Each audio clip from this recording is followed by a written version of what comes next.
Astagfirullah.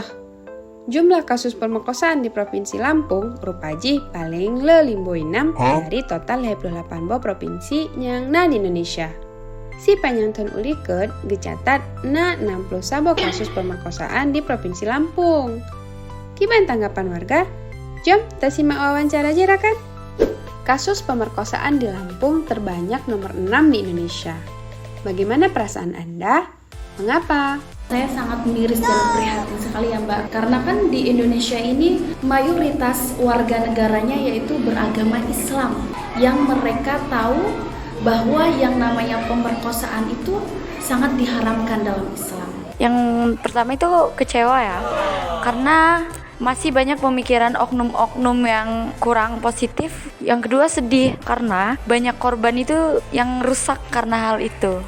Sedih, itu malah memperburuk citra kita sebagai umat muslim. Menurut Anda, apa bahaya dari banyaknya kasus pemerkosaan? Yang pertama, bahaya akan bunuh diri karena mungkin korban itu merasa stres atau depresi. Yang kedua, masa depan mereka itu terancam. Allah pasti nanti akan murka, dan ketika Allah murka, maka banyaklah terjadi bencana. Takutnya kasus yang seperti itu tidak biasa, malah menjadi biasa. Menurut Anda, apa yang menyebabkan pelaku berani melakukan hal tersebut? Kurangnya keimanan di dalam diri mereka. Tingkat kewarasan yang rendah. Kita itu terlalu bebas tentang informasi dan tayangan-tayangan yang tidak mencerminkan mendidik.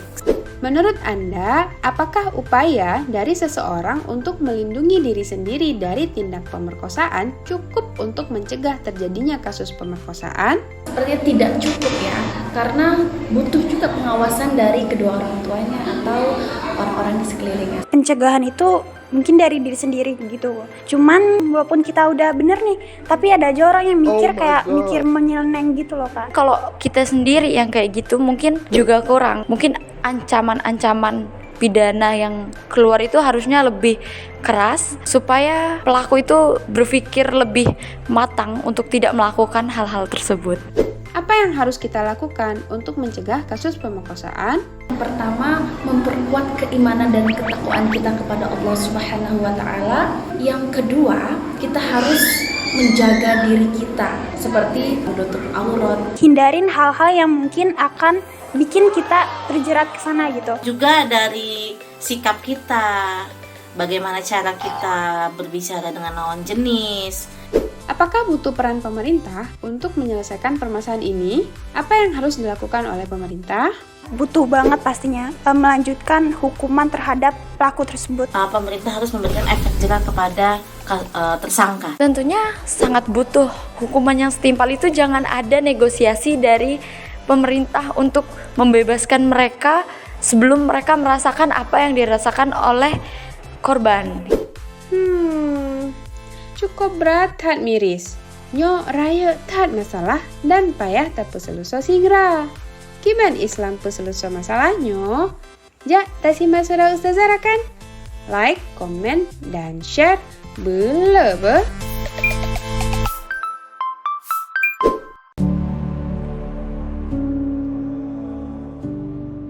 Sahabat muslimah yang dirahmati oleh Allah, jumlah kasus tindakan pemerkosaan di Provinsi Lampung terbanyak, nomor 6 dari total 38 provinsi yang ada di Indonesia. Data tersebut dikeluarkan langsung oleh Badan Pusat Statistik bertajuk Statistik Kriminal 2023. Sepanjang tahun kemarin tercatat 61 kasus pemerkosaan di Provinsi Lampung.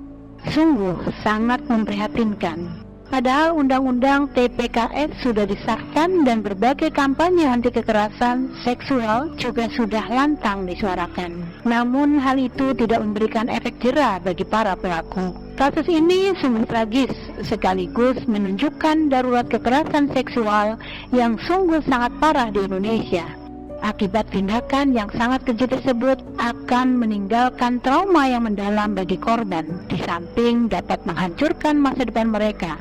Yang makin menyesakkan dada di antara pelaku ada orang-orang yang seharusnya memberikan perlindungan, namun justru tindakan bejat yang dilakukan. Mengurai penyebab pemerkosaan mulai dari faktor individu yang jauh dari ketakwaan, masyarakat yang individualistis, dan menormalisasi kemaksiatan hingga negara yang abai. Sahabat muslimah yang dirahmati oleh Allah, kasus seperti ini akan terus berulang ketika kita hidup dalam aturan kapitalisme sekuler yang justru menyuburkan praktek porno aksi maupun pornografi yang memicu terjadinya pemerkosaan. Ditambah lagi, sanksi yang diberikan pun tidak menimbulkan efek jera. Terlebih, sudah terdapat beberapa regulasi, termasuk Undang-Undang Perlindungan Anak yang telah direvisi hingga 2 kali.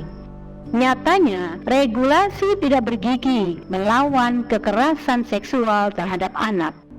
Berulangnya peristiwa sejenis jelas membuktikan kegagalan sistem hukum di Indonesia dalam menjamin perlindungan perempuan dan anak dari kejahatan seksual. Di sisi lain, kasus keji ini juga membuktikan gagalnya sistem pendidikan di Indonesia. Hal ini tercermin dari banyaknya pelaku yang merupakan orang-orang terdidik, termasuk kondisi korban yang seringkali terpedaya bujuk rayu sehingga melakukan perbuatan terlarang tersebut. Ini menunjukkan betapa proses berpikir belumlah utuh. Akibatnya, salah dalam menentukan standar perbuatan, benar atau salah. Keadaan ini membuktikan sistem pendidikan di Indonesia gagal membentuk individu yang berkeberadaan kuat, tidak mudah tergoda melakukan pelanggaran hukum Allah, meski dengan janji-janji manis, tawarkan pekerjaan ataupun sejumlah uang. Sahabat muslimah yang dirahmati oleh Allah, kejahatan keji ini terjadi karena sekulerisme kapitalisme menjadi azas kehidupan masyarakat. Akibatnya, kesenangan dunia menjadi tujuan utama. Bahkan dengan menghalalkan segala macam cara, kasus keji ini tidak akan terjadi ketika akidah Islam menjadi azas kehidupan, baik oleh individu maupun negara. Mirisnya, tidak hanya di level individu, negara juga menjadikan sekulerisme kapitalisme sebagai asas dalam mengurus rakyatnya.